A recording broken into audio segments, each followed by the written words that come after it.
Hi, this is my review video from the module for this week. What I chose to view was a video from YouTube, iTunes U. It was a professor from Yale, and he was discussing autism. I believe he was a professor of psychology, which I'll kind of get into in my opinions part of the video.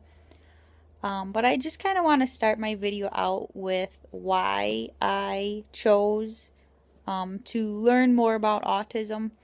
Mostly because I hear a lot about it in the news, read it in the newspaper, hear it in classes, and I really don't know or didn't know what it was. Another thing that kind of sparked my interest was a couple weeks ago. I heard my grandma talking to someone, I don't remember who.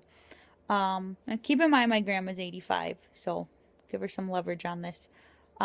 She was discussing that someone she knew had two children and they both had autism and how horrible that was for them and how they were not cursed but unfortunate. And I thought, well, Grandma, how much do you know about autism? And then I couldn't even enlighten her because I honestly didn't know anything about autism. So that's my main reason why I chose this video. Okay, so what I learned was that the full name is autism spectrum disorder. And there are various ends of the spectrum that people can be on. They are either or can be either very hyperactive or very calm and shy. Some children enjoy being alone and isolated. So first and foremost, autism is a social disability and it emerges at an early age. And then kind of my first example in my life when I was watching this video that I thought of was when I saw an episode of Scrubs and Dr. Cox was diagnosing one of his friend's children with autism. The child was relatively young, maybe 2 or 3 years old, and he was playing with blocks or Legos or something, and he wasn't responding to the doctor at all. So I know that's kind of corny and not really relevant, but I mean, just like throughout my life, I've heard the term autism for quite a while, and I never really knew what it was. So, but going back to the module again, one test that they did in the video, which I thought was really interesting to kind of give you like an idea of what people with autism kind of experience as far as like social interaction. The test that they did, the professor showed, he kind of had a PowerPoint in the background as he was like discussing. He was like talking to a group of people. And he had this PowerPoint and it had a picture of a man's face with, very like large eyes and then like just like a plain, not emotional mouth. So it was an audience test, if you will, to kind of like cover up your eyes and then, look at the man's mouth and then cover up your eyes and just look at the man's eyes. So the idea of the test was to show the audience that normally if, you or I were looking at this man, we would focus in on his eyes because that's where the emotion is and you don't really get emotion from somebody's mouth. But someone who has autism, they would be focusing on the person's mouth. So just to kind of bring it into consideration how they don't really know how to like socially react with people to like get emotion from them. That's not really a skill that they have.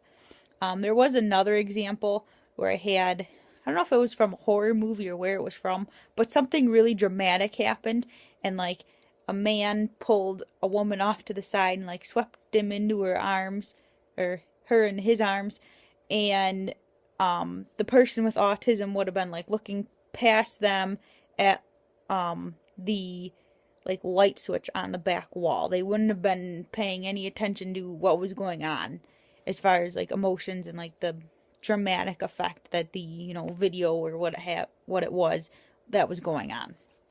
So I thought that was really interesting, like just to kind of give you an idea of like something that people with autism experience. That was kind of neat to learn about. And then another example from the video that kind of hit home with something I learned last fall when I had to take an educational psych class. The professor was saying how like when children are developing, they, when they're little babies, there's this lady in their life, and like they get her attention, and usually once they get her attention, they get what they want, whether it's by making some kind of noise or pointing to something, but they end up getting what they want. And then, it comes out this lady is, the mother.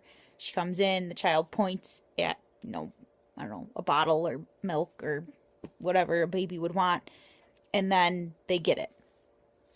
And that kind of reminded me of my class that I took, because I remember there was, like there's stages that children go through as they're developing, and one of them was, I don't remember what age they are, but they're relatively young, and there's a point where if something leaves their like line of vision or field of vision, the child thinks that that's gone and isn't going to come back. So that kind of reminded me of like how tough it would be, not only at that age, but then not being able to communicate with people or like pick up on, things that you would need for life, such as like food or shelter, and just like losing communication with the world and like people who care about you. So that was kind of interesting. And then another example from the video, they had a ton of examples, was this child who was like obsessed with Pokemon, an autismic student.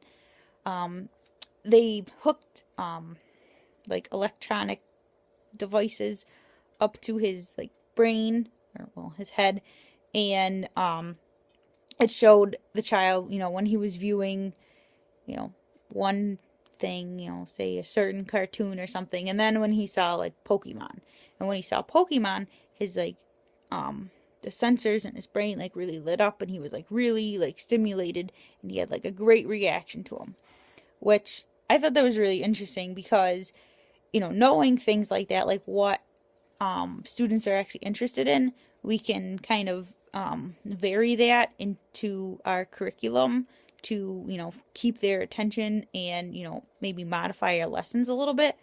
Maybe not necessarily with Pokemon, but I will get into another example that we could do it with. The other example, which I had actually heard of, was a man from London. He's a really fantastic drawer. His name's Stephen Wilshire. He's an autistic person. He can pretty much like draw like things from memory. He's really into drawing like buildings and like different structures in London. And I actually heard of him when I was doing my observations, the 100 hours of observations we needed before we did student teaching. I was sitting in a psychology class, and the teacher was actually showing a video to his students about this man, and like, having like a mini lesson on, I'm assuming, developmental disabilities.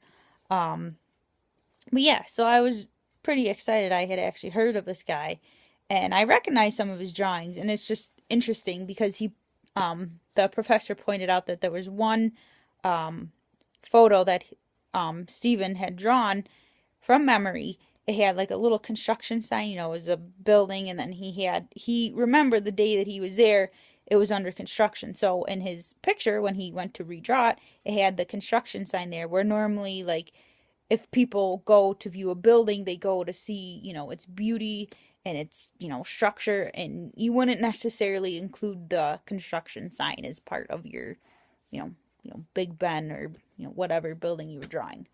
So I thought that was really neat. So yeah. So moving on, another part from the video was that the skills that are necessary for communicating with others just aren't present for people with autism. Specifically from the video, it said they are absent or impaired. And maybe some social skills will emerge with time.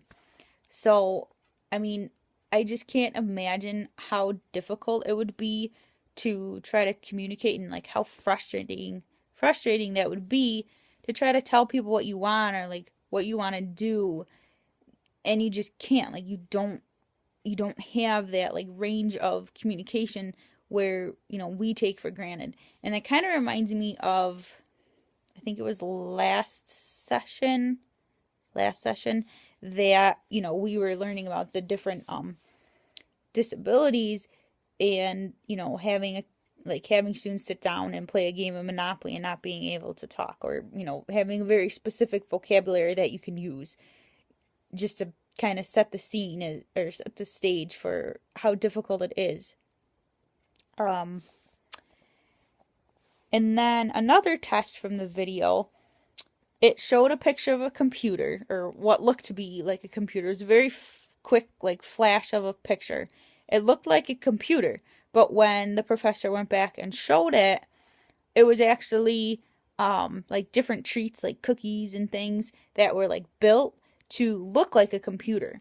But to, you know, the audience and, you know, the professor, we see it as a whole, where someone with autism would see the parts. They would see, you know, the Oreos or the, you know, Nilla wafers to it.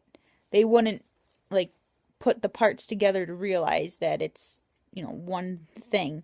And I think that kind of goes for like other, you know, things such as like cars. Like they would focus on like the tire or, you know, the steering wheel, and then put the parts together to be a car, not going from car to the different parts of a car like we would. So I thought that was, you know, interesting to learn. Like there were so many things I had never really heard of or experienced, and then just like hearing about them was just like astounding.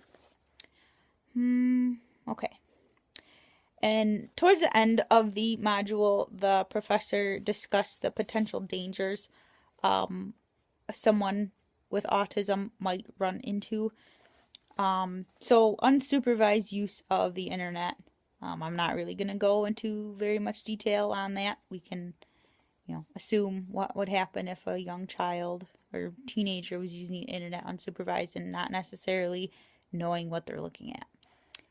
Repetitive behaviors. Again, I'm not going to get too specific about that.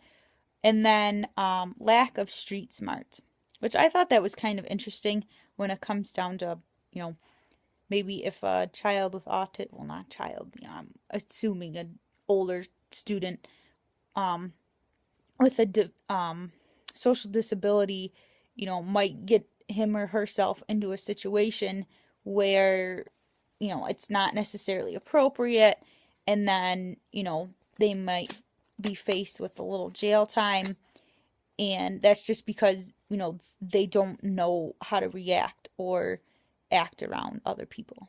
So I thought that was kind of a really bad danger, obviously. But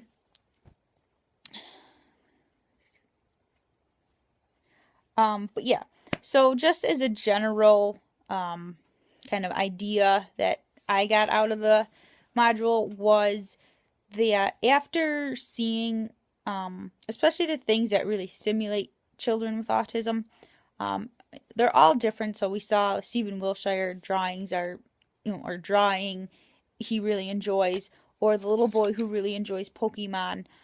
Just kind of being, as educators, being able to recognize what your students are really interested in, and then trying to adjust your curriculum to, you know, help them with that. So maybe if, you know, you have a student who likes to draw, maybe in like my case, social studies, I would try to incorporate that for them quite a bit.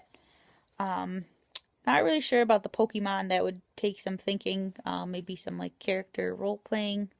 I'll have to get back to you on that. But yeah, as far as my opinion, I thought it was